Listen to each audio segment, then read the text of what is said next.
एक था राजा, एक थी रानी, दोनों मर गए, खत्म कहानी। बेशक कई कहानियां राजा और रानी के मरने के साथ ही खत्म हो जाती है, मगर कुछ कहानियां अनंत काल तक याद रह जाती है। मुगल बादशाह शाहजहां और उनकी बेगम मुमताज महल की कहानी भी कुछ ऐसे ही है। यह कहानी जितनी प्रचलित है उतनी ही विवादित भी है।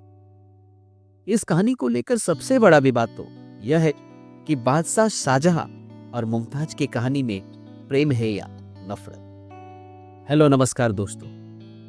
यमुना नदी के किनारे सफेद पत्थरों से बने ताजमहल न केवल भारत बल्कि पूरे विश्व में अपनी पहचान बना चुका है। ताजमहल को दुनिया के 7 अजूबों में शामिल किया गया है। हालांकि इस बात को लेकर हमेशा से सवाल उठते रहे कि आखिर ताजमहल को शाहजहां ने बनवाया या फिर किसी और ने। भारतीय इतिहास के पन्नों में यह लिखा है कि ताजमहल को शाहजहां ने मुमताज के लिए बनवाया था। वो मुमताज से बेपनाह प्यार करता था। दुनिया भर में ताजमहल को प्रेम का प्रतीक माना जाता है, लेकिन कुछ इतिहासकार इससे इत्तेफाक नहीं रखते। उनका मानना है कि ताजमहल को शाहजहां ने नहीं बल्कि वो पहले से ही बना हुआ था। मुमताज से विवाह होने से पहले शाहजहां के कई अन्य विवाह हुए थे। मुमताज की मृत्यु पर उसकी कब्र के रूप में एक अनोखा खर्चीला ताजमहल बनवाने का कोई कारण नजर नहीं आता। मुमताज किसी सुल्तान या बादशाह की बेटी भी नहीं थी। उसे किसी विशेष प्रकार के भव्य महल में दफनाने का कोई कारण नजर नहीं आता। उसका कोई खास योगदान भी नहीं था।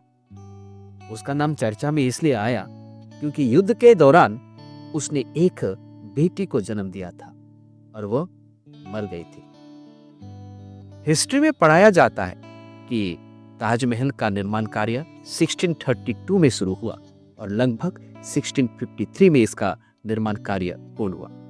अब सोचिए कि जब मुमताज का इंतकाल यानी कि मौत 1631 में हुआ, तो फिर कैसे उन्हें 1631 में ही ताजमहल में दफना दिया गया, जबकि ताजमहल तो 1632 में बनना शुरू हुआ था। 1661 की बात है। शाहजहां को बादशाहत मिले 4 बरस ही बीते थे। इधर बेगम की लगातार बिगड़ती सेहत से परेशान बादशाह मुमताज के साथ दिन रात बिताने लगा। मुमताज बहुत कमजोर हो गई थी और 14वें बच्चे को जन्म देने से पहले मुमताज ने शाहजहां से 2 वायदे लिए। पहला कि उनके मरने के बाद वो किसी और महिला से बच्चा नहीं पैदा करेंगे। दूसरा कि बेगम ने अपने सपनों का जिक्र करते हुए खूबसूरत महल और बाग का जिक्र किया, जैसा कि दुनिया में कहीं ना हो। मुमताज ने इसके साथ ही बादशाह में वैसे ही सपनों वाला महल बनवाने का वादा लिया। बच्चे को जन्म देने के बाद मुमताज की मौत हो गई। 1631 के जनवरी महीने में ताजमहल बनवाने का काम शुरू हुआ। शाहजहां ने यमुना किनारे आगरा में यह जगह खोजनी शुरू की। बादशाह ने राजा मान सिंह के पोते जय सिंह से 3 एकड़ जमीन दी। दावा किया गया कि जमीन के बदले शाहजहां से जय सिंह को 4 हवेलियां मिली। तो क्या शाहजहां और मुमताज में प्रेम था? क्या शाहजहां ने मुमताज के लिए दफन स्थान बनवाया, वो भी इतना सुंदर? तो इतिहासकार मानने लगे कि निश्चित ही फिर उनका मुमताज के प्रति प्रेम होना ही चाहिए। तब तथाकथित इतिहासकारों और साहित्यकारों ने इसे प्रेम का प्रतीक लिखना शुरू कर दिया। उन्होंने उनकी गाथा को लैला मजनू, रोमियो जूलियट जैसे लिखा, जिसके चलते फिल्में भी बनी और दुनिया भर में ताजमहल प्रेम का प्रतीक बन गया। और ये झूठ आज तक जारी है। कब्रगाह को महल क्यों कहा गया? क्या किसी ने इस पर कभी सोचा? क्योंकि पहले से ही निर्मित एक महल को कब्रगाह में बनना दिया गया। कब्रगाह में बदलने से पहले उसका नाम नहीं बदला गया। यहीं पर शाहजहां से गलती हो गई। उस काल के किसी भी सरकारी या शाही दस्तावेजों एवं अखबार किसी में ताजमहल शब्द का उल्लेख नहीं आया है।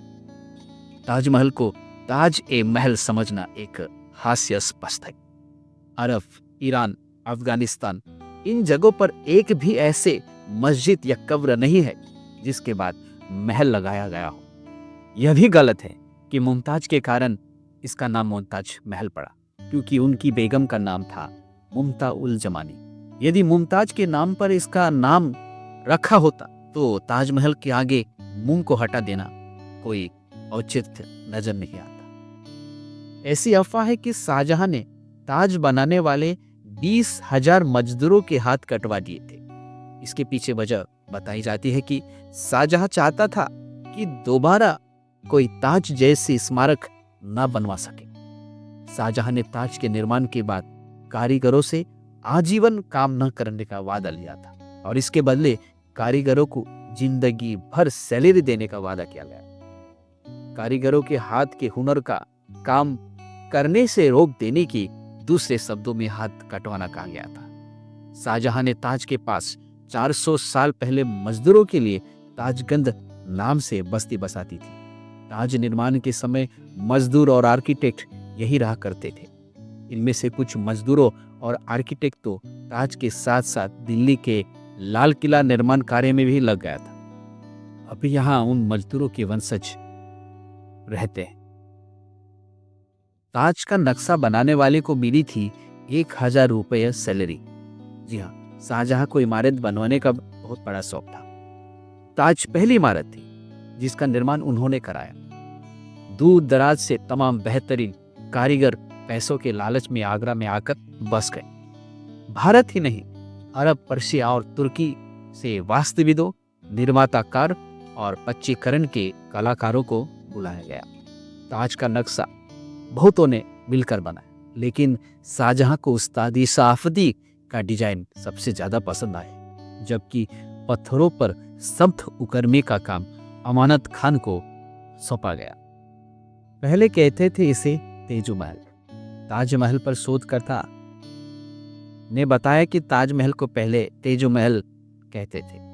वर्तमान ताजमहल पर ऐसे 700 चिन्ह खोजे गए जो इस बात को दर्शाता है कि इसका रिकंस्ट्रक्शन किया गया है। उम्मीद करता हूं कि आज का वीडियो आपको पसंद आया हो। अगर आज का वीडियो आपको पसंद आया हो तो प्लीज़